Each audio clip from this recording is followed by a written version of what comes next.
அவர் வாழ்க்கையில் என்ன வேணாலும் செய்துருவாங்க இவங்க. இந்த மாதிரி ஆட்கள். திரும்பவும் சொல்கிறேன், உயிருக்கு கூட ஆபத்தை ஏற்படுத்துவானுங்க. கவனமாக இருங்க சார். உங்கள் கூட இருக்க வேலை பார்க்குறவங்களே பொறாமையில் எங்களுக்கு பெட்டிஷன் அனுப்புனதே அவங்க தான் சார். உங்களை வந்து பெட்டிஷன் போட்டு ரைடு வர வைக்க காரணமா இருந்தவங்க இப்போ விஜய் இருக்காங்க. இப்பவும் கூடயே அதில் ஒரு பெரிய புல்லுருவி கூடயே இருக்கான்.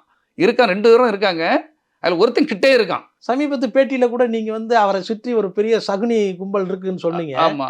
அப்ப அந்த சகுனி கும்பல் யாருன்னு உங்களால வெளிப்படையா சொல்ல முடியும்? நான் சார் சொல்லுவோம் சார். அதையும் சொல்ல மாட்டேன்னு நான் சொல்லல. சீக்கிரம் சொல்லுவோம் சார். அவர் இதை வச்சு அதை அலர்ட் ஆகணுங்கிறத இதை எப்படியும் பார்ப்பாரு.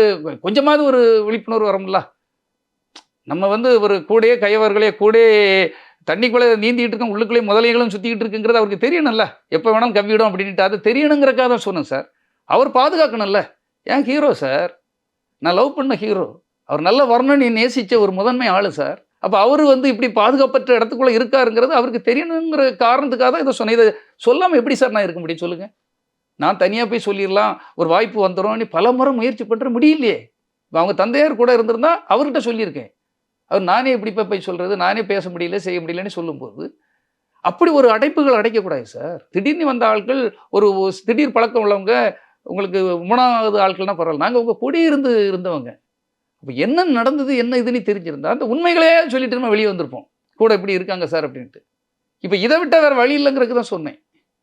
இதை கூட தப்பாக போய் போட்டு விட்டுருப்பானோ எனக்கு தெரியும். ஆனால் உண்மையிலே அவர் நல்லதுக்காக தான் சொன்னேன். நாளைக்கு அவர் விழிப்புணர்வோடு இருக்கணும். அவர் வாழ்க்கையில் என்ன வேணாலும் செய்துருவாங்க இவங்க. இந்த மாதிரி ஆட்கள். திரும்பவும் சொல்கிறேன், உயிருக்கு கூட ஆபத்தை ஏற்படுத்துவானுங்க. அதனால தான் கவனமாக இருங்க சார். உங்கள் வாழ்க்கை முக்கியம், உங்கள் உயிர் முக்கியம், உங்கள் நல்வாழ்வு முக்கியம். நீங்கள் சிஎம் ஆகணும்.